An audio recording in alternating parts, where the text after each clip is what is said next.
Father's Day. Celebration of fatherhood, father figures' influence on society. It's Father's Day, huh? I always wondered, where was my father? Let me tell you about my daddy. When I was a little boy, my daddy would always pick me up. When he came home from work, he'd pick me up. When he saw me in the nursery after church, he'd pick me up. No matter how long he worked, no matter how tired he was, my daddy would always pick me up. So when I had my kids, I would always pick up my kids. When I got home, sometimes I was tired. They have a bottle in one hand, and they just lifted up the other hand, and they knew what daddy was supposed to do. My job was to pick them up. They say a woman can't raise a man, and I struggle with that. My mother was the one that raised me. She raised me to be a man, but who was there to teach me?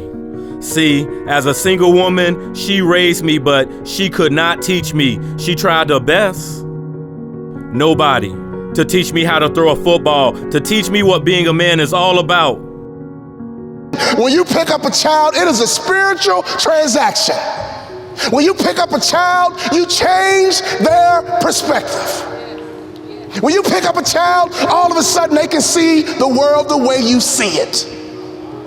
I don't care what your children have done, there is nothing they can do for you to stop picking them up. Well, my daughter's a drug addict, I don't care, pick her up. My son messes up, I don't care, pick him up. I don't care.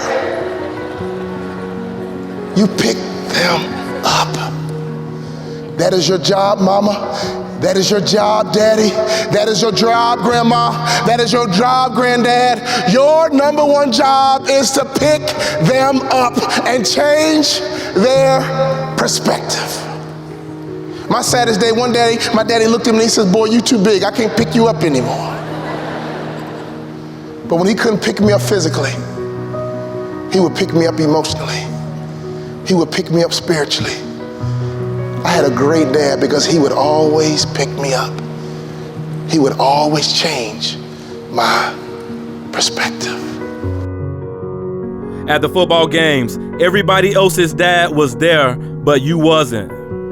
The OGs, the high school football coaches, they would tell me these amazing things about you. See, they knew you, but I didn't. I remember growing up, being at school, and it'll be time to draw these family photos in. They'd have their fathers drawn in their photos. But in mine, there was no man to be found. So my daddy called me on the phone, he asked me a question. He said, son, you had a tough year, what's next? I said, Dad, I'm gonna be a hospital administrator. He said, not bad, but let me ask you a question, son. Do you believe you're an NBA player? You can't outproduce your self-image, son. If you don't think so, go take the job. But if you believe you're an NBA player, go for it. My dad had the self-control and discipline and waited for my answer. And my answer was yes. You're right, Dad. I can't work the rest of my life. But playing in the NBA is a dream. I've had ever since I was a little boy.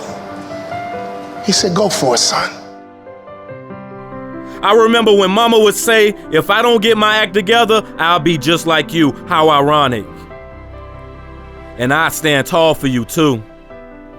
I reply, don't you talk about my father.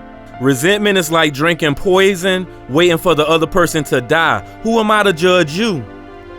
Because when you walked up on me 5 years ago, at the age of 27, who am I to judge you? Who am I to judge you off your past and your circumstances? I understand that everybody, if you got breath in your lungs today, you can bounce back.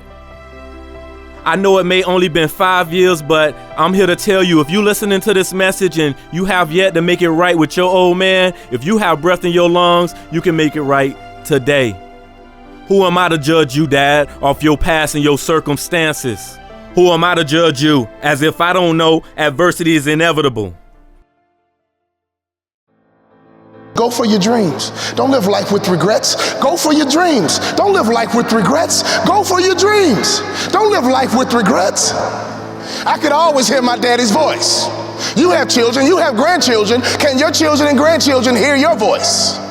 I could always hear my daddy's voice. He would say, go out, have a good time, play with your friends, but don't let the street lights beat you home. Father's Day is also a celebration of the parental bond me and my father got, the parental bond you and your father had since day one. It's Father's Day, huh? Dad, I want you just to enjoy this day, and I want you to understand, despite the time we've wasted, despite the time that we've lost, we haven't come this far just to come this far. I thank you for the 5 years, and although you may feel guilty, understand I love you. When I started my motivational speaking business, I called my daddy and said, Daddy, I'm gonna be a motivational speaker. He said, son, you think you can be successful at it? I said, yes, sir. You think you can make a lot of money at it? I said, yes, sir. He says, go for it. That's all my daddy said to me was go for it. Daddy, thank you for always changing my perspective and instilling in me to go for my dreams.